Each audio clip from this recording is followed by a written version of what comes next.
sila ang napapanahon talaga. Kahit ano pa ang sabihin natin, hindi natin po maitatakwil ang katotohanan. Panahon ngayon ni Catherine Bernardo at ni Alden Richards. Maka almost 2 billion ba naman ang pelikulang ginawa niyo?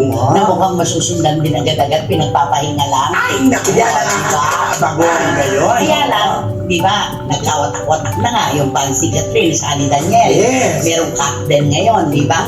Ang isa pa po sa mga binabash ngayon ng mga taong medyo may kakitiran ng utak Oo. at hindi marunong umanawa, si Mami Min, ang kabilang ina po, ni Catherine Bernardo. Ano ang kwento? Naku naman, eto naman kasi ang gagaling talaga ng mga ito eh. Bili mo pati yung pagla-like ni Mama Min. Oo, sa mga post ni Alden, nakikita nila bakit daw pag si Alden nagpo-post, super like, may heart, pero daw noon na si Daniel Padilla ang karelasyon ng anak niya, never nakatikim ng like. Ano masasabi mo doon? Ay, di siyempre, alam mo, kahit ako si Mami Men. Ay, Di siyempre, doon din ako bubuto din ako kay Alden. Oo. O kumpara dito sa kasi di ba, alam din naman, may mga kwento ko minsan na si Daniel, di ba, yung parang, hindi naman ibig sabihin walang respeto, kundi ibig sabihin yung diretso ka lang diretso sa bahay, di ba, yung parang gano'n, hindi ka muna nung pasintabi, pag pumunta ka sa isang bahay, di ba, Ganun parang kasi gano'n? ka-close na sa loob Oo. ng kayo sa isang dekada. Oo. Diba? At saka dapat hindi nyo pinapansin yon. Wala rin comparison dapat. Kasi panahon ngayon ni Alden, yung kay Daniel ay noon.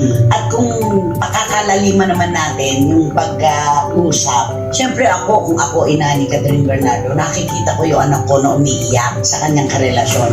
Kapag nakikita ko na ang aking anak kinikitil yung kalayaan, yung anak ko na nagmamahal parang hindi naman binabalikan ng kapwa pagmamahal. Natural, dun ako sa lalaki na nakikita ko na marespeto sa aking anak, minamahal, at kaming lahat sa pamilya binibigyan ng pagpapahalaga. Doon ako.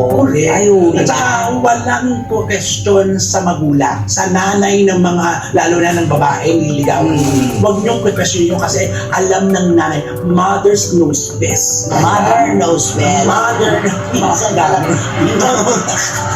Mother knows best. Hindi, ganito yon. Maraming nga nagtatanong, di ba? Bakit si Daniel ba parang ang breeding ba questionable? Di ba may kasabihan, ang mga tatay, do not make your mother cry. Huwag mong paiiyakin ang iyong ina. And everything follows. Bakit? Huwag kang gagawa ng hindi magugustuhan ng nanay. Yes. Huwag kang gagawa ng kakasasama ng loob ng nanay. Susundin mo ang nanay. Bigyan mo ng prestihyo at karangalan ang nanay para sa iyo. Kapag sinunod mo yung huwag mong paiyakin ang nanay, lahat yun kasunod na. Ganda ng Ganun yun, di ba? Ay, daw yun. Oo. Di ba? At ang bawat anak naman talaga, kahit naman sa Bible nakalagay, di ba? Na ang anak na mapagrespeto sa magulang at mapagmahal, magkakaroon ng magandang kinabukasan at hahaba ang buhay. Pero hindi po natin po pwedeng questionin yung ginawang pagpapalaki ni Carla Estrada kay Daniel Padilla. Kung minsan may mga magulang na nandun lang naman tayo para, lalo na ako, di ba? Mag-isa ako na sumusubaybay sa akin mga anak. Nandito lang ako para magbigay ng payo. Pero nasa tao pa rin. Ayo, tama. Nasa tao pa rin. Kahit pa sabihin ni Carla araw-gabi na ganito, ganyan. Kung iba naman ang takbo na utak ni Daniel. Ayun. Kaya dapat walang question. Correct. Kaya ito, huwag nyo rin question yung pagla-like kasi yun ang nararamdaman ng ina. Oo. Siya lang tanging nakakalam kung anong pakiramdam ng anak niya sa feeling ni Alden. At maaari na nakikita nga ni Mami Min na si Catherine ay masaya palagi. Di ba? Nakakagalaw ng malaya. Di ba?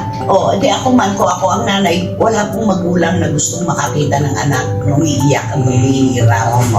Ganun lang yun. Yun naman kasi siyempre ang mga gusto ng mga nanay, di ba, maging masaya ang anak. Kaya ayaw nilang sabihin na, gutom-gutom na nga, yung mga problema. Di ba, Hanggang kailan ka ba? Oo. Hanggang kailan ka ba makatitiis sa ganyang sitwasyon? At saka ramdam niya kung ano nararamdaman ng anak. At saka alam ng magulang yung habang maaga pa, mabuti na lang. Parang Ayun. gano'n.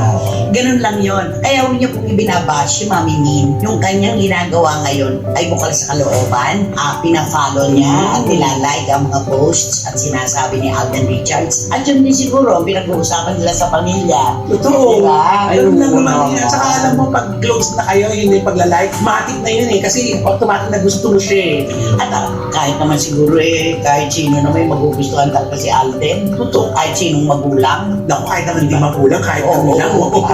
Kasi ang ganda-ganda kasi ng kanyang ipinakikita at nakikita natin sa kanya. Walang kayabang-yabang, walang ere, hindi pinagbabago ng panahon sa kabila ng kanyang katanyagan.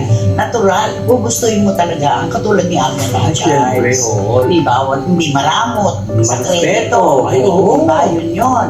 Kaya naman kailangan ay si Mami Min, ihiwalay nyo na. Huwag nyo nang pinapansin. Sa bagay, mag-post man o mag-like si Mami Min at hindi, may masasabi pa rin naman ng tao. Ayun, Social media tama. pa. Binabantayan eh. Oo, baka sabihin, pag hindi mag-like, sabihin, ay, ba't si Mami din? Siguro may problema. Oo, yan. Siguro nakita na niya tunay na ugali. Oo, yan. Ala walang ligtas sa panahon ngayon ng social media. Wala na po talagang ligtas. Lahat ay maaaring sabihin at walang maling opinion. Yes, kaya naman, dire-diretso lang, masaya lang dapat kayo. Abangan lang natin ang mga kaganapan sa buhay nila kung ano ang mangyayari. Ayan,